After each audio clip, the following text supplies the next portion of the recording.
hay algo que está cambiando en la forma en que los gobiernos miran a las redes sociales. Durante más de una década, las plataformas digitales crecieron sin apenas regulación.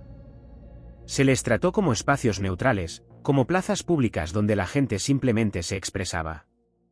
Pero en los últimos meses, un país tras otro ha empezado a tomar medidas concretas para proteger a los más vulnerables, los menores de edad.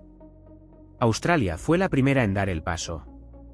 En diciembre de 2025, su ley obligó a plataformas como TikTok, Instagram, Snapchat, X, YouTube y Reddit a impedir que los menores de 16 años creen cuentas, bajo multas de hasta $34 millones.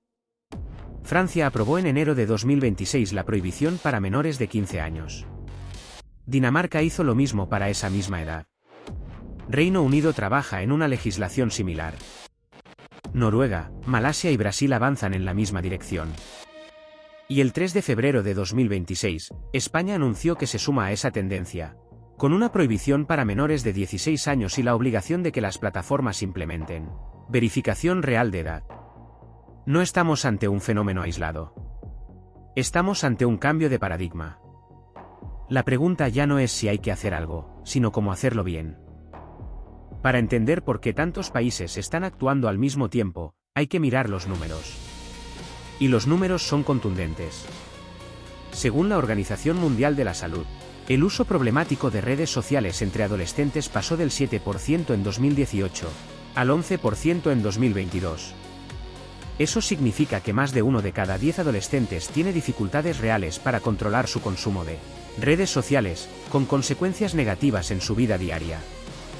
Las chicas lo sufren más, un 13% frente a un 9% en chicos. Un estudio de Pew Research de 2024 revela que el 48% de los adolescentes estadounidenses cree que las redes sociales tienen un efecto mayoritariamente negativo en personas de su edad. Esa cifra ha crecido desde el 32% que se registraba solo 2 años antes. El 45% reconoce que pasa demasiado tiempo en redes sociales, y el 44% ha intentado reducir su uso. Pero más de la mitad no lo consigue. Los adolescentes que pasan más de 3 horas al día en redes sociales tienen el doble de probabilidades de sufrir problemas de salud mental. La literatura científica reciente ha encontrado correlaciones consistentes entre el uso intensivo de redes y el aumento de ansiedad, depresión, trastornos del sueño, autolesiones e incluso conductas suicidas. Un estudio publicado en JAMA Pediatrics, en 2024, demostró que reducir el uso de redes a 30 minutos diarios producía una disminución significativa de los síntomas depresivos y de soledad en solo 3 semanas. El 34% de las adolescentes dice que las redes sociales les hacen sentirse peor consigo mismas, frente al 20% de los chicos. Casi la mitad de los adolescentes de 13 a 17 años afirma que las redes empeoran su imagen corporal. Y más de un tercio de las chicas de 11 a 15 años reconoce sentirse adicta a alguna plataforma. No son opiniones. Son datos recogidos por instituciones como la OMS, Pew Research, y publicaciones científicas revisadas por pares. Pero sería injusto centrar el foco solo en los menores, porque la adicción a las pantallas no respeta edades. Es un problema que afecta a toda la sociedad, empezando por los propios padres. En 2025, el usuario medio de smartphone pasa 4 horas y 36 minutos al día con su teléfono. En Estados Unidos, esa cifra sube a 5 horas y 16 minutos diarios, un 14% más que el año anterior. La media global de tiempo frente a pantallas conectadas a Internet es de 6 horas y 38 minutos al día. Eso equivale a dedicar el 40% de nuestras horas despiertos a mirar una pantalla. El usuario medio desbloquea su teléfono 96 veces al día, una vez cada 10 o 12 minutos. Casi la mitad de los estadounidenses reconoce sentirse adicta a su dispositivo. Y un 46% de los padres encuestados en Reino Unido admite lo mismo. El 53% de los estadounidenses quiere reducir su uso del móvil en 2025. Pensemos en esto, como pedimos a un niño de 12 años que se regule, si sus padres no son capaces de dejar el teléfono durante la cena. El 52% de los adolescentes dice estar en silencio, cada uno con su teléfono, cuando queda con amigos. Pero antes de juzgarles, deberíamos preguntarnos cuántas veces hemos mirado el móvil mientras nuestros hijos nos hablaban. La adicción a la pantalla es un espejo. Los hijos replican lo que ven. Y lo que ven, en muchos hogares, es a unos padres que tampoco pueden despegarse de la pantalla. Las redes sociales nacieron con una promesa: conectar personas. Y durante un tiempo, cumplieron esa promesa de maneras extraordinarias. Permitieron que familias separadas por océanos se vieran a diario. Dieron voz a comunidades invisibilizadas. Facilitaron movimientos sociales que cambiaron leyes y derribaron gobiernos. Democratizaron el acceso a la información como ninguna tecnología anterior. Pero algo se torció por el camino. Lo que empezó como una herramienta de conexión se convirtió en un sistema de extracción de atención. Los algoritmos dejaron de ordenar el contenido por relevancia o cronología, y empezaron a priorizar lo que genera más reacciones emocionales. Y las emociones que más reacciones generan son la indignación, el miedo y la rabia. El resultado es un ecosistema donde la conversación pausada pierde frente al comentario incendiario, donde la matización es un estorbo y donde los gritos siempre suenan más alto que los argumentos. No se trata de que la gente sea peor que antes. Se trata de que el entorno digital premia los peores impulsos y castiga la reflexión. Las relaciones personales también han cambiado. El concepto de amistad se ha diluido en métricas, seguidores, likes, visualizaciones. La intimidad se ha convertido en contenido. Muchos jóvenes, y no pocos adultos, miden su valor social no por la profundidad de sus relaciones, sino por la cantidad de interacciones que reciben en una publicación. Eso genera una ansiedad permanente, un estar siempre pendiente del teléfono por si alguien ha respondido, o por si uno se está perdiendo algo. Aquí entramos en un terreno que debería preocuparnos a todos, independientemente de nuestra ideología. Un estudio publicado en la revista Science en noviembre de 2025 demostró algo que muchos sospechaban pero pocos habían podido probar con rigor científico. Los algoritmos de las redes sociales tienen un efecto causal y medible sobre la polarización política.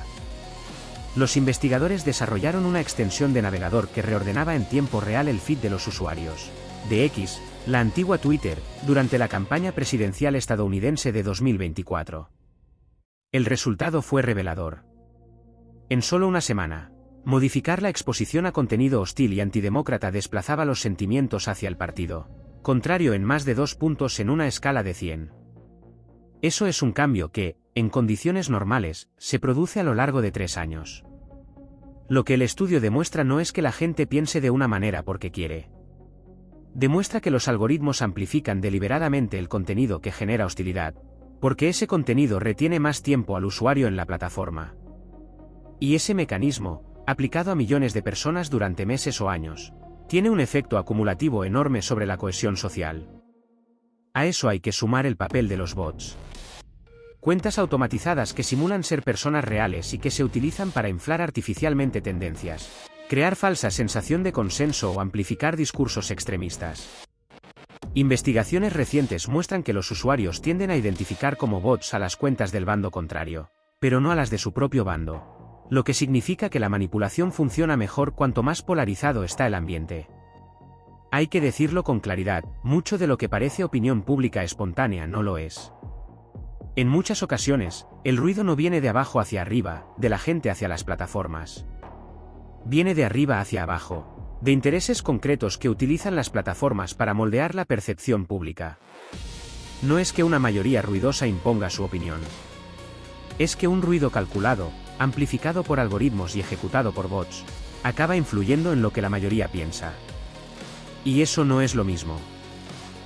No es casualidad que el auge de los extremismos políticos en todo el mundo coincida con la era de las redes sociales. Esto no significa que las redes sociales sean la única causa, pero la evidencia científica indica que son un factor amplificador significativo. Los algoritmos crean cámaras de eco. Los usuarios de izquierda ven contenido de izquierda. Los de derecha ven contenido de derecha. Y ambos ven versiones cada vez más extremas de sus propias posiciones, porque el contenido moderado genera menos interacciones y, por tanto, menos ingresos publicitarios para la plataforma.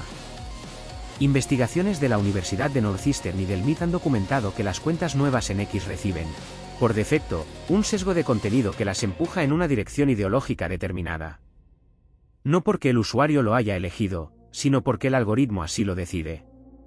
Con el tiempo, ese sesgo inicial se refuerza, el usuario interactúa con contenido afín, El algoritmo le muestra más contenido similar, y el ciclo se retroalimenta hasta que la persona vive en una burbuja donde sus ideas nunca son cuestionadas y el adversario político siempre es un enemigo.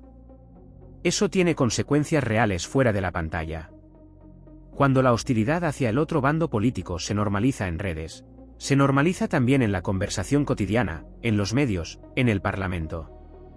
La democracia necesita discrepancia, debate, tensión incluso. Pero necesita también que los que discrepan se sigan reconociendo como conciudadanos legítimos. Y eso es exactamente lo que los algoritmos están erosionando. Con todo lo expuesto, es tentador concluir que las redes sociales son el problema y que prohibirlas o limitarlas es la solución. Y en parte, puede ser cierto. Los datos sobre menores son lo suficientemente alarmantes como para justificar una intervención decidida. Proteger a niños y adolescentes de dinámicas adictivas diseñadas por ingenieros de las mayores corporaciones del mundo no debería ser controvertido. Pero la solución no es solo legislativa. Es también personal y familiar. Los padres tienen una responsabilidad enorme, y no solo en vigilar lo que hacen sus hijos en Internet. La responsabilidad empieza por el ejemplo. Un padre que revisa el móvil compulsivamente durante la cena está enseñando a su hijo que la pantalla es más importante que la conversación. Un padre que no es capaz de ver una película sin consultar las notificaciones está transmitiendo un modelo de atención fragmentada que su hijo interiorizará como normal. Reducir el tiempo en redes sociales no es una renuncia. Es una recuperación. Recuperar tiempo para conversar sin interrupciones, para aburrirse un rato sin buscar estímulo inmediato, para estar presente de verdad cuando alguien nos habla. Recuperar, en definitiva, algo de la humanidad que hemos ido delegando en las pantallas sin darnos cuenta. Dicho todo esto, hay una pregunta que no se puede esquivar. Y es quizá la más importante de todas. ¿Quién decide qué es desinformación? ¿Quién determina qué es un discurso de odio y qué es una opinión legítima, aunque incómoda? ¿Quién traza la línea entre proteger a la ciudadanía y controlar lo que puede decir? Estas preguntas no tienen respuestas fáciles. Y la tentación de los gobiernos de turno, sean del color que sean, siempre será la misma: usar la regulación legítima como vehículo para algo menos legítimo. Lo hemos visto con leyes de seguridad que acaban sirviendo para vigilar a periodistas. Lo hemos visto con normativas de protección que acaban silenciando la disidencia. El riesgo es real, y negarlo sería ingenuo. España, por ejemplo, ha anunciado la creación de un sistema de huella de odio y polarización, para rastrear y cuantificar la amplificación de discursos de odio en plataformas. La intención declarada es positiva. Pero la ejecución importa tanto como la intención. ¿Quién define odio? ¿Quién define polarización? ¿Será un organismo independiente con criterios técnicos transparentes? ¿O será un instrumento político al servicio del gobierno de turno? Aquí está la paradoja: necesitamos regulación. Pero la regulación en manos equivocadas puede ser tan peligrosa como el problema que pretende resolver. La censura disfrazada de protección sigue siendo censura. Y un algoritmo de detección de odio calibrado con sesgo ideológico no es justicia, es propaganda con otro nombre. La única salida razonable pasa por organismos independientes, con financiación estable y desvinculada del ciclo electoral, con criterios públicos y auditables, y con representación plural. Algo parecido a lo que son los bancos centrales para la política monetaria o los tribunales constitucionales para la interpretación de las leyes. Instituciones que nadie controla del todo, precisamente para que funcionen para todos. Y hay otro factor que no podemos ignorar: la presión social. De nada sirve que una familia decida que su hijo de 14 años no use redes sociales si todos sus compañeros de clase las usan. La exclusión social que sufriría ese menor es un coste real. Por eso, medidas como las que están adoptando estos países solo funcionan si son colectivas. O las hacemos todos, o no servirán. Vivimos un momento de inflexión. Por primera vez en la breve historia de las redes sociales, las sociedades están dejando de tratarlas como un fenómeno inevitable y empezando a preguntarse si el modelo actual es sostenible. Los datos sobre salud mental en menores, sobre adicción generalizada, sobre manipulación algorítmica y sobre erosión democrática son demasiado consistentes como para seguir mirando hacia otro lado. Pero la respuesta no puede ser binaria. No se trata de estar a favor o en contra de las redes sociales, como no se trata de estar a favor o en contra de la electricidad.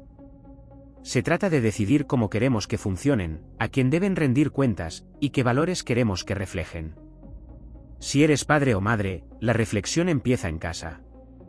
Antes de legislar para los demás, quizá conviene legislar para uno mismo. ¿Cuántas horas paso yo frente a la pantalla? ¿Soy capaz de dejar el teléfono durante una comida entera? ¿Estoy dando el ejemplo que quiero que mis hijos sigan? Si eres ciudadano preocupado por la regulación, exige transparencia. Exige que los organismos que supervisen las plataformas sean independientes de verdad, no apéndices del poder político. Exige que los criterios sean públicos y revisables. Y desconfía, con razón, de cualquier gobierno que quiera decidir por ti qué es verdad y qué es mentira. Las redes sociales pueden ser una herramienta extraordinaria o un instrumento de manipulación masiva. La diferencia está en quién las diseña, quién las regula y cómo las usamos. Y esa decisión, en última instancia, es nuestra.